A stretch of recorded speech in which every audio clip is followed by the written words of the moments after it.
Hey Dragons, today I'm going to read The Lorax by Dr. Seuss. Okay. At the far end of town where the grickle grass grows, and the wind smells slow and sour when it blows, and no birds ever sing excepting old crows, is the street of the lifted Lorax. And deep in the grickle grass, some people say, if you look deep enough, you'll still see today where the Lorax once stood, just as long as it could, before somebody lifted the Lorax away. What was the Lorax and why was it there? And why was it lifted and taken somewhere from the far end of town where the grass grows? The old onceler still lives there. Ask him, he knows. You won't see the onceler, don't knock at his door. He stays in his lurkum on top of his store. He lurks in his lurkum cold under the roof, where he makes his own clothes out of muffled moof. And on special dank midnights in August he peeks out of the shutters, and sometimes he speaks and tells how the Lorax was lifted away. He'll tell you, perhaps, if you're willing to pay. On the end of a rope he lets down a tin pail, and you have to toss in 15 cents and a nail and the shell of a great-great-great-grandfather's snail.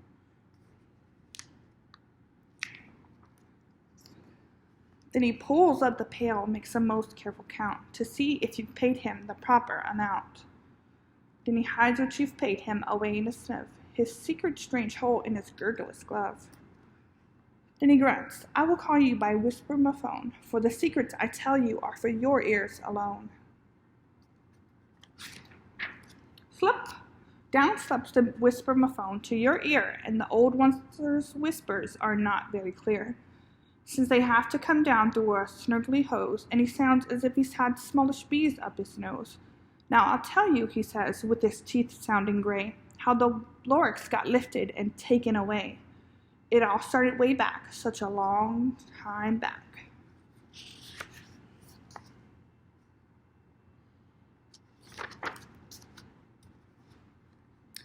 Way back in the days when the grass was still green, and the pond was still wet, and the clouds were still clean, and the song of the swami swans rang out in space.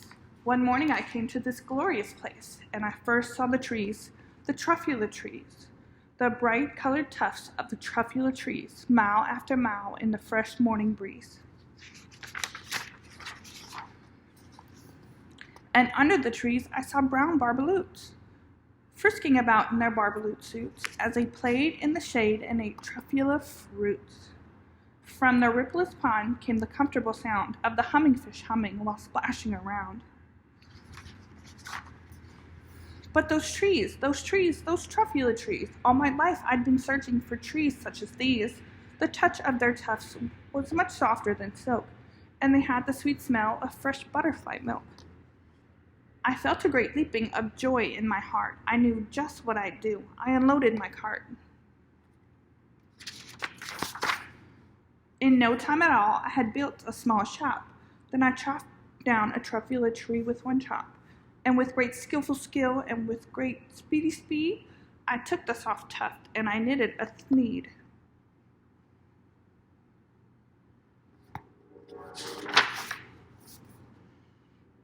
Then instant I'd finished, I heard a gazump. I looked. I saw something pop out of the stump of the tree I'd chopped down. It was sort of a man. Describe him? That's hard. I don't know if I can. He was shortish and oldish and brownish and mossy, and he spoke with a voice that was sharpish and bossy. Mister, he said with a sawdusty sneeze, I am the Lorax. I speak for the trees. I speak for the trees have no tongues. And I'm asking you, sir, at the top of my lungs. He was very upset as he shouted and puffed. What's that thing you've made out of my truffula tuft?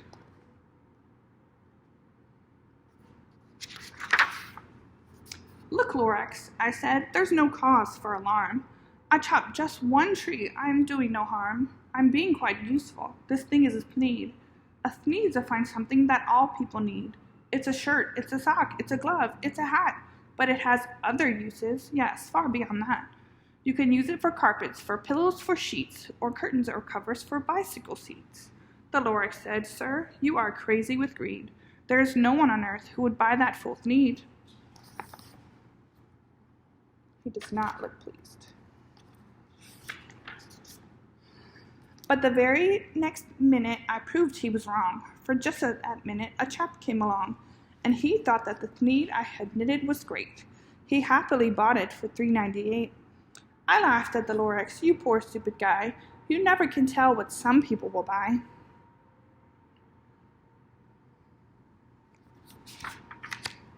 I repeat, cried the Lorax, I speak for the trees. I'm busy, I told him. Shut up, if you please. That's not very kind. I rushed across the room and in no time at all built a radiophone. I put in a quick call. I called all my brothers and uncles and aunts, and I said, listen here, here's a wonderful chance for the whole Onceler family to get mighty rich. Get over here fast, take the road to North Nitch. Turn left at Weehawken, sharp right at South Stitch.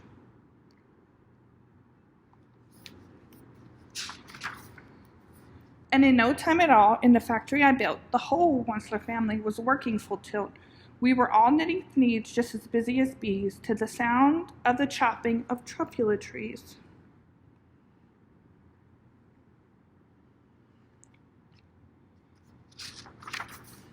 Then, oh baby oh, how my business did grow.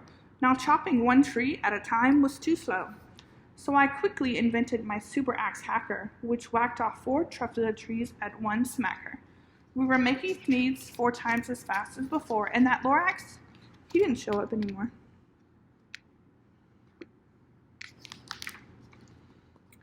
But the next week, he knocked on my new office door.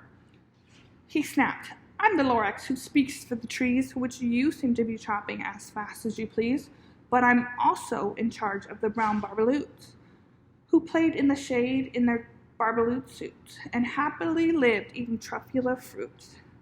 Now, thanks to your hacking my trees to the ground, there's not enough truffula fruit to go round, and my poor barbaloots are all getting the crummies because they have gas and no food in their tummies.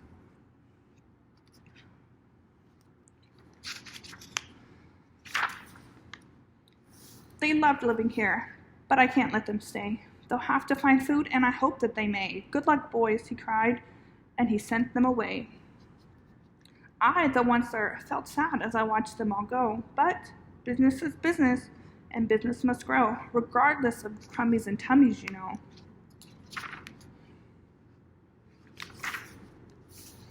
I meant no harm, I most truly did not, but I had to grow bigger, so bigger I got.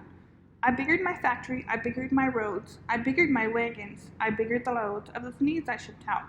I was shipping them forth, to the south, to the east, to the west, to the north. I went right on biggering, selling more Thneeds, and I biggered my money, which everyone needs.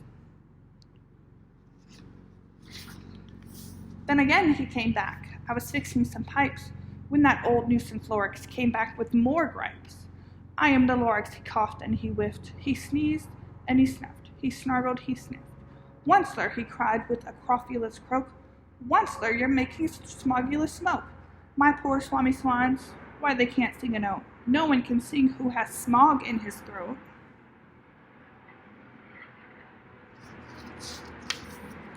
And so, said the Lorax, please pardon my cough. They cannot live here, so I'm sending them off. Where will they go? I don't hopefully know. They may need to fly for a month or a year to escape from the smog you've smogged up around here.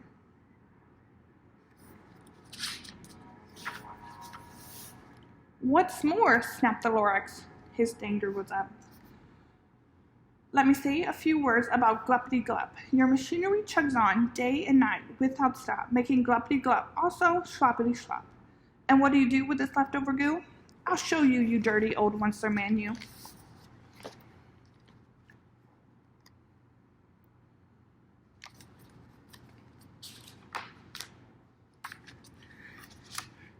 You're glupping the pond where the humming fish hummed. No more can they hum, for their gills are all gummed. So I'm sending them off. Oh, their future is dreary. They'll walk on their fins and get woefully weary, in search of some water that isn't so smeary.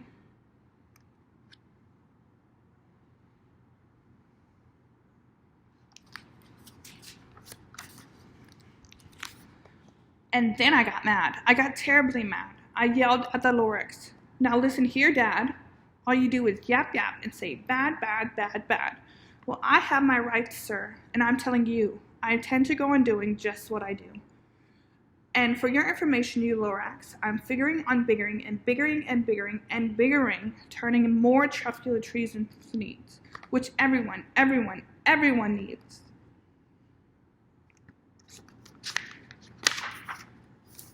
And at that very moment, we heard a loud whack. From outside in the fields came a sickening smack of an axe on a tree. Then we heard the tree fall, the very last truffula tree of them all.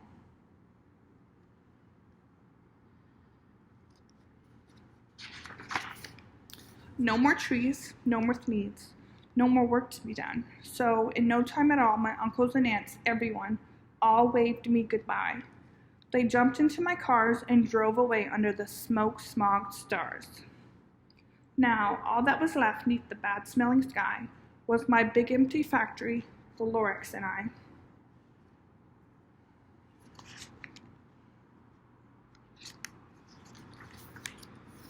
The Lorax said nothing, just gave me a glance, just gave me a very sad backwards glance, as he lifted himself by the seat of his pants. And I'll never forget the grim look on his face when he hoisted himself and took leave of this place through a hole in the smog without leaving a trace.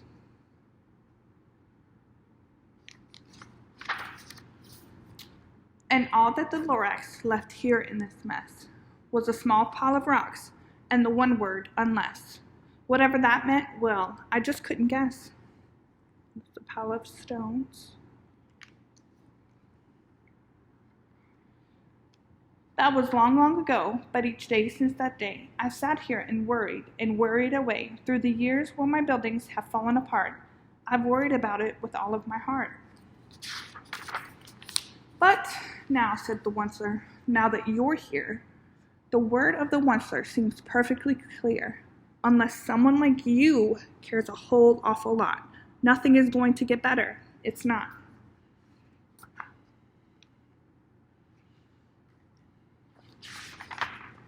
So, catch, calls the Onceler. He lets something fall. It's a truffula seed. It's the last one of all. You're in charge of the last of the truffula seeds, and truffula trees are what everyone needs. Plant a new truffula, treat it with care. Give it clean water, and feed it fresh air. Grow a forest, protect it from axes that hack. Then the Lorax and all of his friends make from that. That's the end. With the Lorax and the Onceler. Hope y'all like that book and have a great night. Good night, dragons.